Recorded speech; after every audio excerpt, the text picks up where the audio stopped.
You are watching Slime Recap. In the current episode, everything is on fire. Even Snaky's secret hideout. The flames have reached his sanctuary. Snaky, panicking, shouts for Milky and the Wolf King.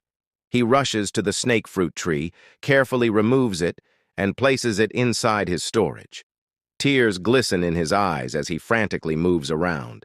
Placing an explosive talisman on the wall, he desperately tries to stop the fire from spreading. Snaky uses his water bomb technique to combat the wildfire, but the water instantly evaporates. Out of breath and drenched in sweat, Snaky collapses momentarily, overwhelmed.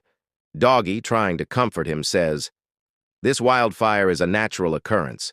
The weather is hot, and fires like this happen from time to time. You shouldn't take it so seriously." Snaky, anger flashing in his eyes, shouts, "This scale of fire is by no means an accident." Snaky pauses and asks, "You said the snake-catching sect has many branches in places rich with energy and resources, right?" Doggy's eyes widen as he catches on.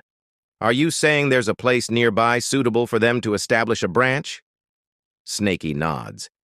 "Yes. It's called the 10,000 Snake Valley. I go there every spring. It's filled with hundreds of thousands of snakes." Doggy's expression darkens.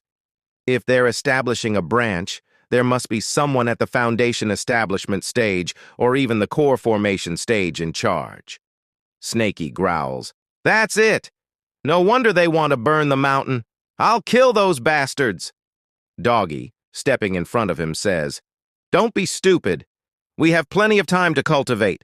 Suddenly, Snaky freezes. "Wait, I sense something." Doggy instantly pinpoints the source. 30 miles ahead. It's a human cultivator. Snaky is shocked. "You can sense them this accurately?" Doggy, alarmed, commands, "Hide immediately. The human is at the core formation stage." Before Doggy can finish speaking, Snaky has already dug himself into the ground. Doggy rolls his eyes. "Even after all your bravado, you're still a coward."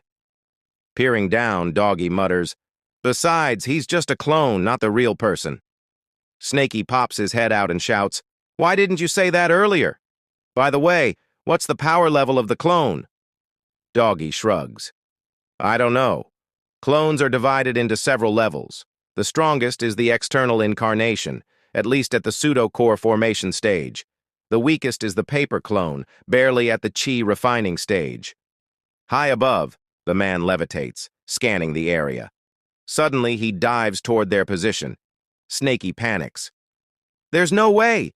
He seems to have noticed us and is coming this way, so fast!"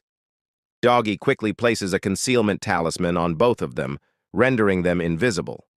Snaky whispers anxiously, "Shouldn't we run?" Doggy replies firmly, "Don't panic. My concealment talisman is undetectable, even for a golden immortal." Doggy hushes him. "Shush! Lie still." The man hovers nearby, his sharp gaze scanning the ground. He pauses and smirks. "I can only give you 2 points for your concealment skills." Both Snaky and Doggy are stunned. The man's voice booms. "Don't hide! Come out!" With a wave of his hand, he destroys a nearby cliff with a single palm strike. Snaky, trembling, mutters, "Damn it! One palm strike has so much power." Doggy tries to calm him. "Don't panic. He just sensed our aura. He doesn't know exactly where we are. Just lie down." Snaky whispers angrily, "Didn't you say even a golden immortal couldn't sense us?" Doggy sighs. "The golden immortal is the name of my pet, from a long time ago." The man frowns, deep in thought. "Is this an illusion? Or is the quality of my clone not good enough? I can't detect them." After a moment, he waves dismissively. "Whatever. My task is more important. The 10,000 Snake Valley is just ahead. Let's see how many points I can give it." With that, he flies off into the distance. Snaky finally exhales in relief. Phew. He's finally gone. Doggy grins slyly. "Snaky, did you see the storage bag on the clone's waist? Let's—" Before he can finish, Snaky cuts him off. "If you want to go, go on. I don't want to die. We're talking about a core formation stage, you idiot, Doggy says. Listen to me. That clone can't even break through the concealment talisman. At most, it's just a Foundation establishment stage paper clone. The resistance wasn't strong. Trust me, I have more than a 50% chance of killing him. We'll split the harvest 50-50. That's the storage bag of a core formation stage cultivator's clone. I wonder how many spirit stones are in it. Snaky asks. You can kill the clone, but what about the original body? I don't want to be hunted down by a core formation stage cultivator. As Snaky begins to leave, Doggy says, Don't you want revenge? Your house was just burned to ashes. Snaky stops but doesn't turn around. Doggy repeats firmly, Don't you hate it when someone burns down your home? Do you want to remain a helpless snake for the rest of your life? Snaky finally says, Of course I want revenge, but a 50% chance is too low. He pulls out some golden scales from his pouch and shows them. These are the scales I usually pull off my tail. Although their power has weakened over time, I've saved a lot of them. Snaky looks at Doggy. How confident are you now with these? Doggy's eyes gleam. 70%? No, wait, 80%. And if we come up with a proper strategy based on the situation, our chances will be over 90%. Snaky takes a deep breath, then moves to Milky and the Wolf King. Follow this path to the next mountain. Later, find a cave to hide in and cultivate well. I'll come find you when it's done. Doggy steps forward and offers them a blessing before they leave. Meanwhile, the clone arrives at the Thousand Snake Valley. Looking around, he smiles and declares, A perfect farm. Every spring, snakes from a radius of 200 miles gather here. What could be more ideal?